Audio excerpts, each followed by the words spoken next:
Hi, I'm Jeff Maturo. And I am back. Actually, Well, my name's Mike Boland. Hey, welcome back, man. And God, I was sitting on the couch watching the last show, Jeff, and I'm like, I gotta go back. It's kind of like having a kid. Hey, he wanted to see the flock of seagulls. I know. We're here to please. I was out of town and missed the show, but hey, we got new shirts. Hey, new shirts? The budget department worked it up. Oh, man, big budget. And we'd like to welcome back Jim Campbell and Teakin. Oh, Team Teakin, dude, we got some... great stuff coming up from Team Teakin. I saw the new brushless motor they got. Nice. It's very innovative. Nice. So some new RS brushless speed control. Yes. See it. I got one of my vintage touring car. Nice. Works awesome. A lot of fun. But anyway, we'll talk about this show. And before we get on with our buzz. What do we got here, Mike? In the mailbox this week. Is that the November 08 issue of Extreme RC Cars? Yes. Page 162? How does he know? Connect. Right here. There it is. Hey. We are behind the scenes. Prime. Ready for prime time players. Behind the scenes at RCTVLIVE. Hey, big thanks to Derek and staff over at Extreme RC Cars. Very nice article. We really appreciate it. I really like the small picture of me.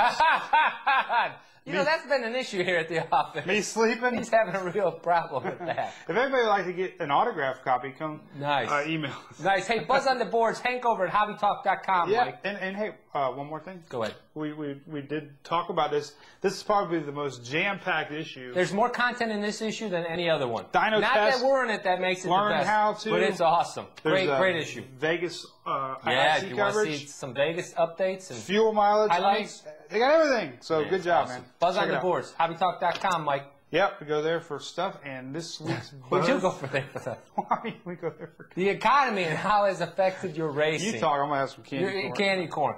You know, right now we're definitely in a global financial crisis. And the big buzz on the board on Hobby Talk with Hank's place over at hobbytalk.com is how has it affected your racing? Well, yeah, and we're seeing it. I mean, we run a local racetrack. Guys aren't coming out like they used to. Guys are, going home early. It stinks. I mean, we're really it's tough, but racers are faced with some tough choices right now. Do you go to the movies? Do you go out to dinner? Or do you put that off and put that money towards your entry fees or new foam tires, rubber tires, nitro fuel, whatever you need to race? Well, you got to race. Choices. Track owners still got to pay rent, and we can't lose our racetracks. So, racers carpool. The entry fee isn't that much money, $15, $20. I mean, a lot of guys use that for an excuse, but you got to have a hobby. It's stressful times. It seems like hobbies get you through these hard times. Yeah. So go out in the garage. And we'll get through it. And work on your cars, paint your bodies, have fun. Go to the Hobby Talk, and mingle. But see what other people are doing to make sure that they can still race. I know times are tough. For a lot of people, times are really tough. Hopefully, those viewers that we have right now are still gainfully employed. And these are historic times, but we're going to get through it. You need a stress reliever, and RC is one of the best ways I can think of. So we're just, 80s was a recession year, and it boomed. Yeah. A lot of great technology with brushless, like we mentioned, Teakin. Costs have come down, and it's fun. I mean, you got the electric off-road segment getting big. And you could commiserate with your friends at the track. Yeah, man. And the other buzz, we got two buzzes. Oh, yeah. This buzz I read about a lot about 6 months ago, especially after the Snowbird Nationals last year, was Team Associated, who's been always introducing cars, they had the L3, L4, will they ever make an L5? Well, when I walked into the studio today, the phone was ringing. It was Sean Cochran. Sean, our good friend over at Team Associated, Sean Cochran, and guess what he said? Thunder Tiger? 3, 2, 1. Has given the green light to the L50. They're going to do it. You heard it going into production. You heard it here first. They're working on stuff as we talk. And what I thought was interesting is they're going to use the new front end on the new oval car. Yes. I mean, it's awesome. Every time that means that car is going to be sold in Tower Hobbies. Right. And, it's cool that they're... Left-hander will have them, left-hander RC. Oh, yeah. And I'm telling you what, I went on left-hander the other day. Yeah. And a lot of our guys here in Florida buy stuff. Yeah, he's really a good guy. So he'll have them. And... But Associated support of oval racing is awesome, and they got the new World GT car. Yep. They got the 12L5 that came out, and now they're going to do an oval car. Yeah, so, it's going to be done right. It's going to be nice. Yeah, I'm looking forward to that. We'll have a review for you here right on the show. Yeah, I'm just excited to hear that they are going to support oval some more. So. Yep. Hey, speaking of reviews, Mike. How's our witch doing, by the way? Our witch, she's got a She's worried about the economy. You know what? I had an opportunity to sit down with Sean Palmer. From Schumacher USA and he told us how he got involved with Speed Passion, what their role is, and we talked about and took an up-close and personal look at the Gran Turismo speed control. Ow, you're going to put an eye out with that thing. That's foam. So why don't, while I chop Mike in the throat, why don't you guys take a close look at the Speed Passion Gran Turismo. From Schumacher USA. Take a look.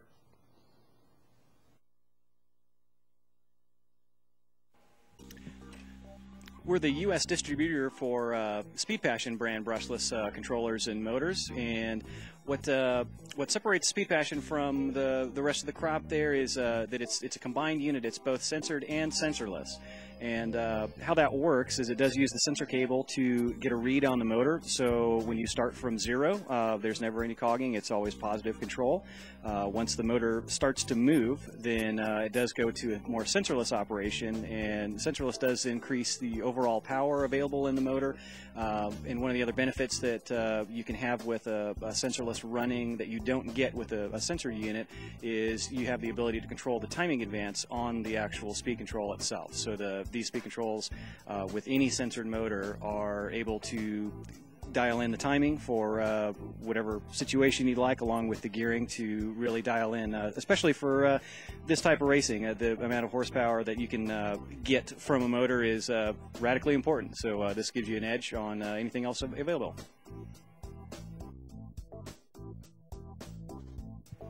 This is the handheld programming unit from Speed Passion. All of the controllers that we carry at Schumacher USA come with these included. We've got the receiver wire from the speed controller plugged into our little box. Then we turn on the speed control, and this comes up with all the programming settings. All the settings are on the box, all the explanations there, so you don't even have to have not only not a laptop, but you don't have to have your instructions either. And you simply cycle through which item you want to look at, which item you want to adjust, and with the second button you adjust what that value is there, and you can read and see what those are.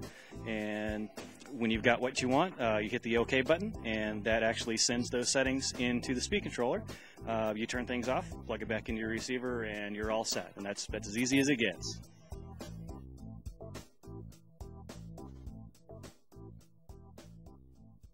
If you're in an office relationship, make the very most of it. If you're in an office relationship, try to cool things off. Things may be moving faster than you want them to move. Who knows who this guy could be? He could be your husband. You should totally go for it and snag onto him and never let go. If you can't get out of the relationship, try to keep your distance. Stay apart. Do things independently of the other person. It's going to be the best thing that ever happened to you, so you gotta get in one. An office relationship is something that you should avoid if you possibly can.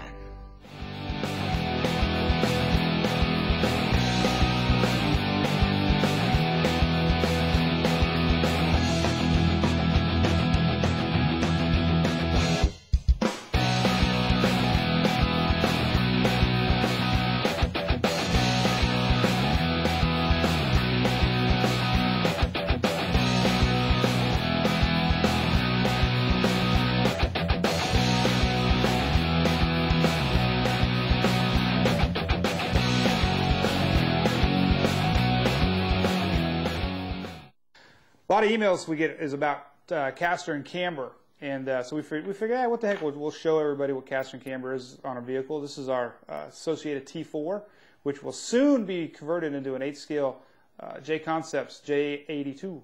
Believe it or not, this will be an 8-scale next time you see it. I think that's on our next show, I hear. Caster and camber, real simple, man. For some reason, every time I heard about caster, it's always talking about shopping carts. So we're going to describe it in real simple, layman's terms. Next time you go to the shopping, look at the front wheels. When you start to push your shopping cart, those front wheels always end up going back. They always straighten out on their own.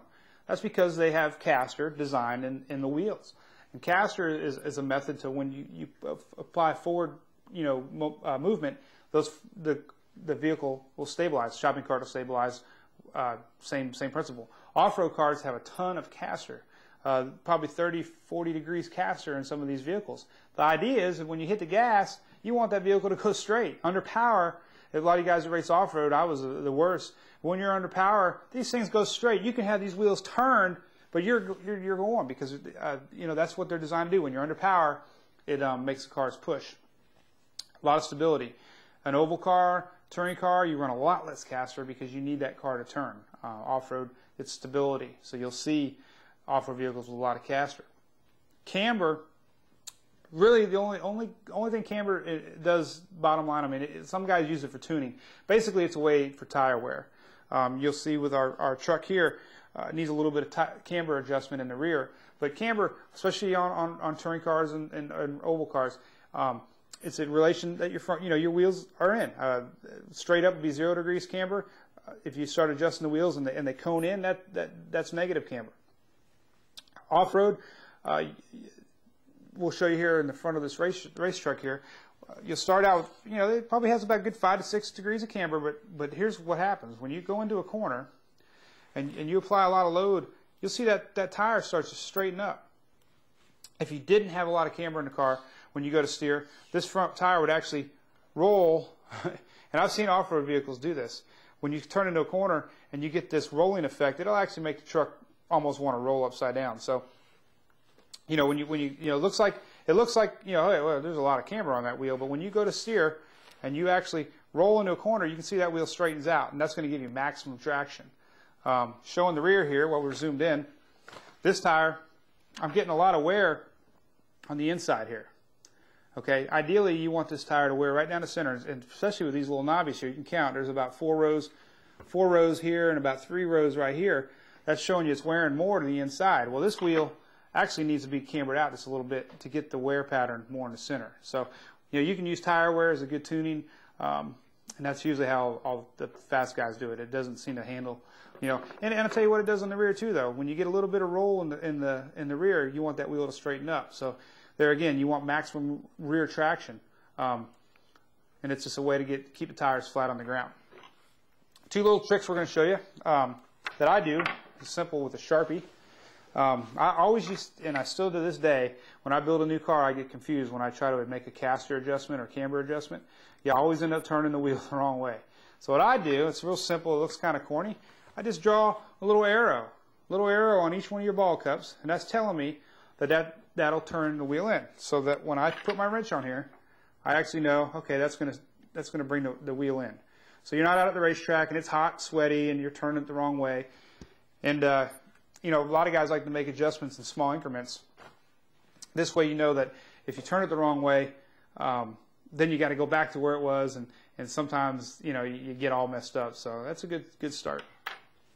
Also, what I'll do, show you real quick, the caster block here. I wrote 10 on there. Associated and other companies sell different caster blocks. This one's 10 degrees. You can get a lot of these in your tire box. It's a good idea to go ahead and write on there the degrees. This one's 10 degrees. You get some of these in the box, you'll get confused which one's 15, 20, 25, 30. That's just a little trick to do with the Sharpie. So have a Sharpie in your box. And one more little thing we're going to show you here in the rear of this car. These trucks and cars and buggies, you get upside down a lot, you'll actually pop your shocks off, and you'll be in the middle of a race. So what we did here on this screw, we're going to pull it off, but we added a simple washer, and these, they don't usually suggest you to do this, but if you have a little washer here on this screw, zoom in a little bit. The screw head will actually, when you get into a crash, the eyelet will pull over that screw. You're getting a hard wreck and your shock will pop off. So if you put a washer and put it back in the eyelet, that washer actually prevents the eyelet from coming off. And I do it on the top of the shock and the bottom of the shock, and wherever else shock attaches to the chassis. So it's saved me. Trust me. I've been racing and build a new car, go out there and get in one little crash, and the shock will pop off. And you get these old racers that have been racing for years. Hey, you don't have washers on your shocks. So little tip there. Kind of corny, but let me tell you what. It's a simple little Sharpie and a set of washers will make your race day a whole lot easier. So good luck.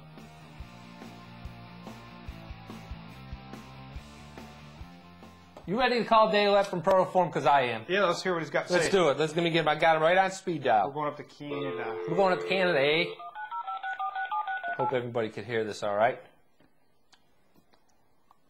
I got my ORT truck. We got his bat phone number. The man. He is the man. Nice fella, you know. Nice Hello, fella. Protoform. Dale, you're on the show on here with Jeff and Mike from RCTV Live. How you doing? Hey, Jeff and Mike. Hey, that's a Good to hear Canadian. from you. It is. It's nice to be heard from. Thanks. You know, we get a lot of email on the show, Dale, regarding your bodies because they're used by a lot of racers all over the globe. And I guess the big question is, what's coming out of the Protoform stable next? What can we expect? Well, oh boy, I've always got a couple things on the go. Before I say anything, I want to thank all those people out there who are fans of Protoform and do use our products, because I appreciate that, because it keeps me in business and it keeps me doing something I really enjoy. So before I say anything, I just want to say thanks. Yeah, and Dale, I want to say something. I got to race for Protoform back in '92, I think it was, and Dale had the same passion then as he does now. Yeah. And he loves to make bodies, and everyone is getting better. And Dale, on the studio here, we have the ORT truck we're looking at. I don't want this to turn into a love fest, but we interviewed Dale a while back at the Snowbirds, and he is truly one of the nicest human beings we've met in the industry. Okay. So what's new? Hey, let me just get a pin here and pop my head. Okay, it's back down the side. All right. What I'm working on right now is not a lot of oval stuff, and I'll explain why. Okay, the whole the landscape has changed big time in the whole RC world in the last 5 years. There's just been this mass migration towards ready-to-run, mainly off-road type vehicles and stuff like that. And so it hasn't really come my direction, and it's kind of unfortunate. And sometimes I feel a little lost in the whole scheme of things. But we're trying our best to keep all of the on-road and the oval as healthy as possible, from our perspective. There's only so much I can really do with that. But for me to stay in business, I really got to look at the global market, and I'm trying to get as many bodies done for EFRA approval as I can by December 1st. They approve bodies once a year. December 1st is the deadline, and if I don't get bodies approved for the global on-road market, then next year our sales are really, really down. Dale, just to verify, EFRA is a European sanctioning body? Yes, that is correct. Okay. Yep. And what's the big I mean, that's touring car, 12 That's scale? mainly touring car, 200 millimeter gas, the sedan, as well as the 1/8 scale gas and 112 scale. And so that's kind of my focus for the next couple months. And I promise, as soon as I get those things out of the way, I plan on doing 2 new oval bodies before the Snowbirds, if at all possible. I've got to do this COT. Oh, I'd love to see do a nationwide style Chevrolet. Boy, lots of people waiting on that COT. Yeah, and Nationwide is kind of committed to run that older style of body right through till 2010. So I really got to get a new Chevy out there. I kind of owe it to all the Chevy fans out there in the RC oval scene. So now let me ask you this: we're getting ready to cover the Roar Nitro on-road race in Fort Myers. Are you going to have anybody representing Protoform there? Yeah, there will be. Well, naturally, Paul Lemieux will be there. I'm pretty sure, and he does real well. He made the A-main at the 200 millimeter gas Worlds over there in Spain. And there's going to be quite a few guys that are running our stuff. I've got this Dodge Stratus 3.1 that's been very, very popular with the top racers of the world. And right now I'm working on a replacement for that. Not a replacement, but something hopefully a little bit better. Okay. Well, that's what's nice about Protoform. You're always looking to improve everything. Yeah, I got a cool question people might be interested in. What's the #1 selling body of all time for Protoform so far? I don't know. No? I would have to kind of really do some research there, and I've never taken the time to do it, but I'd venture to say it would be between 3 different kind of families of bodies. The Dodge Stratuses for on-road have all done really well and continue to do well. The Mazda 6s have all done well and continue to, and in 12 scale we had the Speed 12 has been, won every major event in the world many times over. So it probably would be between those 3. Yeah, and you got the new World GT bodies that look sharp. I saw them on online on RC Tech. They look great. Yeah, nice, I'm really excited about this. I mean, a year ago, this is something that we weren't even talking about. We only really started talking as manufacturers right around the time of the Snowbirds, back in January. Fred Colander and Bruce Carbone and myself and a few others. and Bob at Associated, and it's come a long way in a short time. We had the first big race out there in Vegas, and it was a huge success. A lot of entries, a lot of fun, and I think guys just kind of really want to get back to some basics and a less expensive car and a less trouble-free car. Right. It's interesting how quickly the market changes. Yes, yeah. Goes in circles. Yeah, exactly. I think we kind of out-tricked ourselves a little bit with some of these four-wheel drive cars, you know. Right. And so I see a really, really good future for that. I got an email from Great Britain last week. The BRCA has adopted this as a class for next year. Cool. Oh, neat. Yeah, that's gonna put some new lifeblood. Yeah, I wonder if are they doing 4-cell format? Have you heard? You know, that part I'm really not sure of, so I don't want to even comment on the battery. Don't listen to Mike. He doesn't. I know that they're still sorting that out. Yeah. You know? Yeah, that's cool. No, but I think it's going to be interesting because it's also going to give a new look to what we're seeing on a racetrack. We're going to have these cool-looking GT cars like Corvettes and Vipers. And right. Yeah, it is pretty neat, and you guys always make a great product. So. Yeah. What is the next? What do you think the next body you got coming out nobody knows about? Or give us a little sneak peek. Give us. I kind of told a few people. It's going to be called. The last one was called Sophia. Right. Because it's just, I knew an Italian girl who was just gorgeous, and this was based on Italian body You got good taste, not for nothing. Yeah. It brought back good memories. Better name name it's going to be called Gianna. And it's also going to be based on an Italian body style, and I think it should look just as good as the last one. Wow. Okay. Good. We're anxious to see that. Yeah. Hey, we know you're busy. We appreciate your time, and thanks for letting us talk to you today. Maybe I'll get Jeff to scan the old 92 Protoform ad with me as a kid in there. Nice. Yeah. That's cool. That'd be cool. Yeah, I remember when you were working for Todd Braun down there, and wow. Yeah, I know. I root for him, and he still has. Yeah, he's believe it or not, he's on Instant Messenger, and he still takes time to instant message me, even though he's Mr. Big Car Owner now. So yeah, that was back when Mike Boylan was a nice guy, and I was 100 pounds lighter. Nice. Well, 50 pounds. I was a little lighter myself. So. Yeah. Cool. All right, buddy. We appreciate your time, and we look forward to your next body coming out. Okay. Well, great to hear from you guys, and God bless. Hey, you too. Thank you. Keep up the good work. Hey, real quick, you still there? Yeah. I want you said God bless, and on all your cars, I noticed that there's a little fish. I'm very religious, by the way. All right. Although Mike's a heathen is going to burn in hell. No. But let me say this. You put the little fish on there, and I've always wanted to ask you about that. Is that because you believe in God, and that's why you put that on there? Well, it goes a little bit further than that, and I want to draw this out. I am what you'd call a Christ follower. And back in the first church ever 2,000 years ago, they were under assault from a lot of people that wanted to kind of do away with them. And that fish emblem was actually a secret message. When one fella met another fella at in the marketplace or something like that, and they weren't really sure if he was a good guy or a bad guy. Right. That was a secret code. One guy would draw one little stripe in the sand with his finger, and then the other guy would complete it with his index finger, and it would shape a fish, and then they would know that they were. Well, Mike didn't get. I got your message in code. Mike's a devil worshiper, and he's definitely going to burn. Sorry, Mike. Yeah, I don't know why. He always throws me under the bus. I'm just teasing. Mike Boylan's a good guy. You know what? I've always wanted to ask you about that. To make a long story short, I put that on there as my way of saying thank you. Yeah. For his intervention in my life and in my business. He's helped me in so many ways I can't even start to even count them all. And that's just my way of returning something back to him and saying thanks. And it's also a message to some people out there who are also believers. Mm-hmm.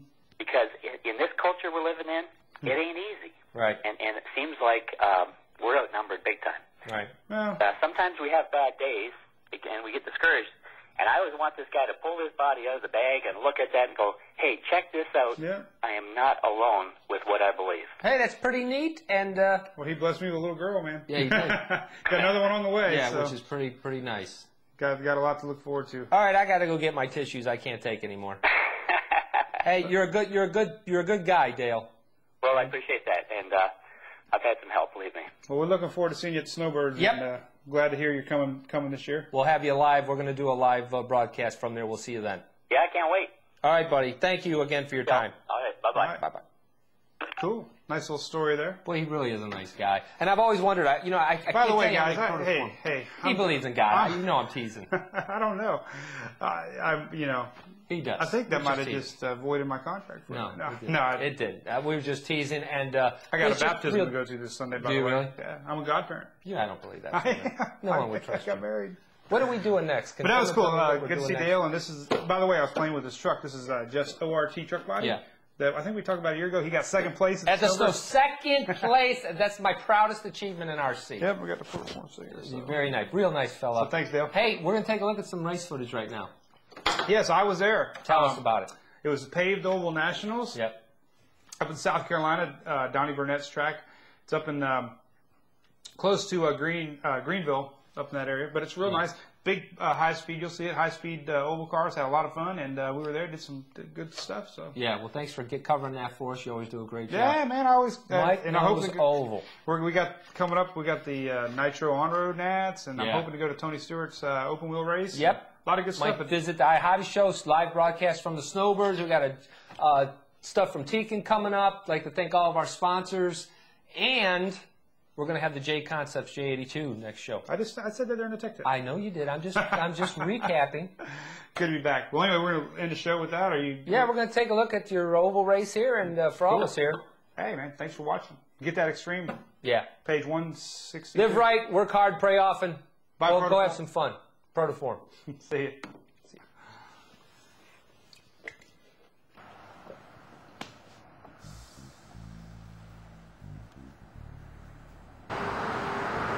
Hey everyone, I'm here live at the 2008 Roar Paved Oval Nationals, located in Easley, South Carolina. 100 degrees yesterday, man, but the racing's hot. Check it out. Oval drivers from across the U.S. made their way to the magnificent Carolina RC complex for some cap tire racing. Drivers used BSR handout tires for all of the classes, which included 21.5 LiPo, which by the way turned out to be the biggest class, 4-cell mod, 09 and 12 nitro, 17.5 LiPo, and 4-cell stock.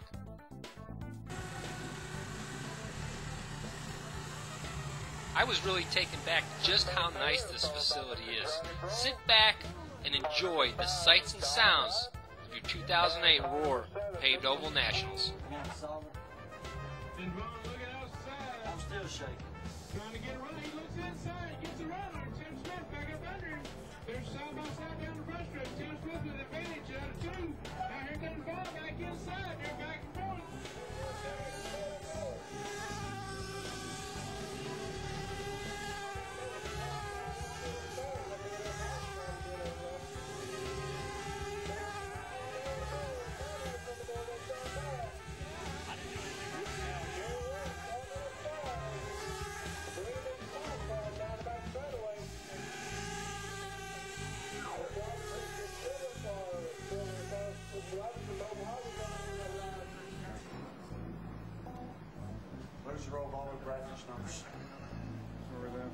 Futama's new radio was seen in the pits. Looks pretty impressive, and with the 2.4 gigahertz technology, crystals are a thing of the past.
A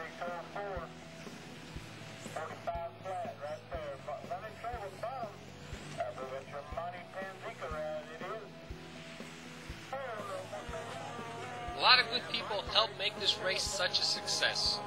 Here you see them in Radio Impound.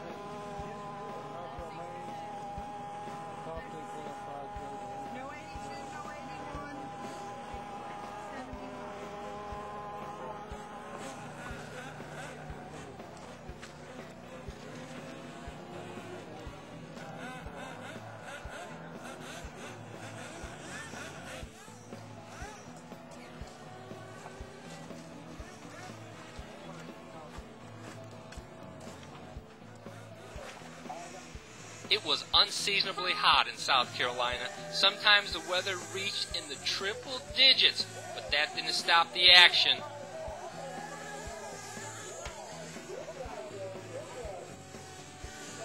What's nice about this facility is it's lighted, so they can race well into the night, and as you're going to see, they did.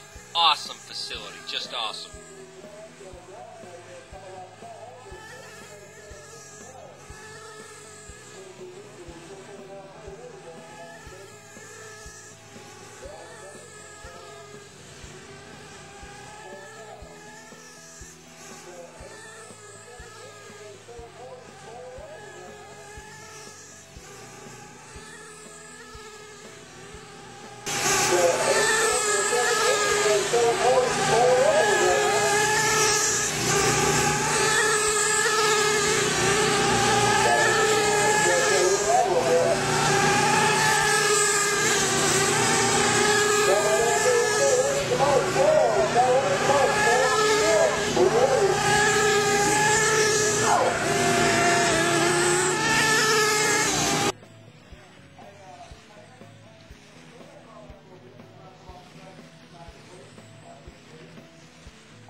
I got him. He's the winner.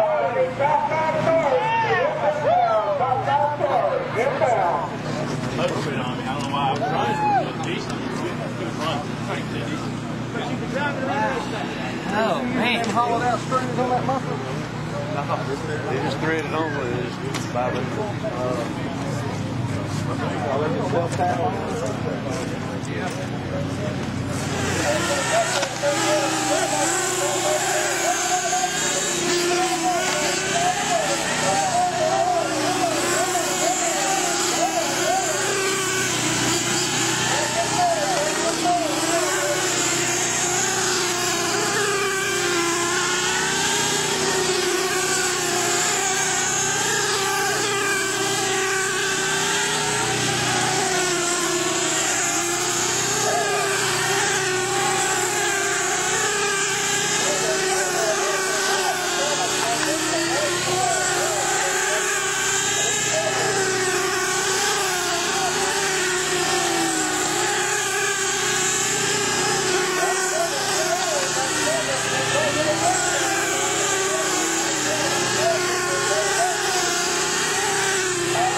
recheck your battery. Bring your car before your phone, before your race is up to attack. You have to bring it in with open attack.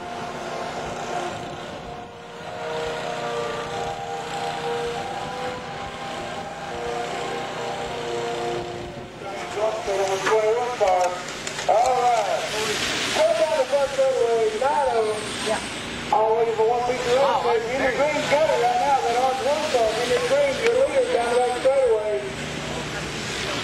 Well, first coming up behind you right there, Jim Garrett, that green car, bring it forward. The leader coming up behind you, and now going pretty soon. Now pretty soon. Taylor, Thomas, Black, Smith, Kelly, Bruce, Robin, your Snodgrass, your rundown. Yeah, baby. I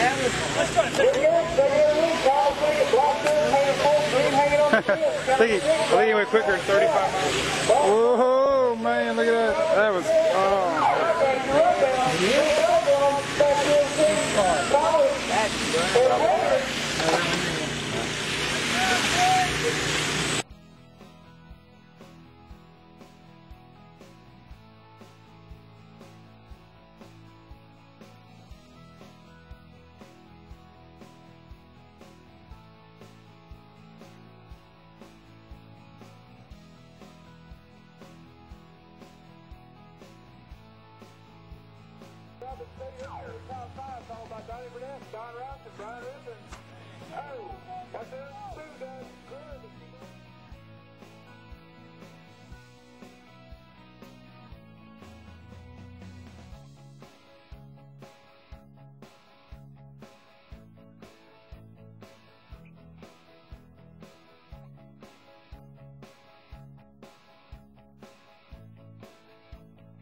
behind you there. 10 seconds left to go. Leader's coming on you guys. Down the back straightaway. 3 and 4. He's looking. 5, 4, 3, 2, 1.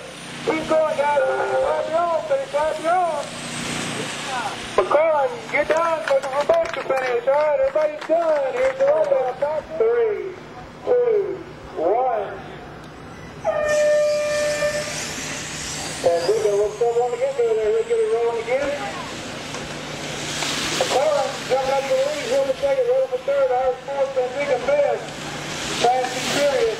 They've done it again, but they're fast. They're definitely serious. McCollum taking the other lead up there. 6 for a second already. There's a battle back into the field. They're coming up through the front stretch. Irish working his way through the field. And squeezing on it. McCollum, Irish. Now here's something you don't see very often. Take a quick look at what they're doing. They're taking a heat gun and heating up those cap tires, making that rubber nice and soft, getting tons of grip out there. It's a good idea if you're going to do it. Just be careful you don't leave it on or put that over your finger because you will burn your skin off. Very hot, but it made for some great racing. Now you can see all of the results from this fantastic race at roarracing.com. Again, that's roarracing.com. RCTV Live would like to congratulate all the 2008 Roar champions. Good job, guys. You won't want to miss our next episode. We'll have the J82 from J Concepts. We'll have the Tekin RS brushless speed control, Mike's tech tips, race footage. We're going to have the Roar Gas Touring Car Nationals. Off the charts. For all of us here at RCTVLive.com, I'm Jeff Maturo. Thanks for watching.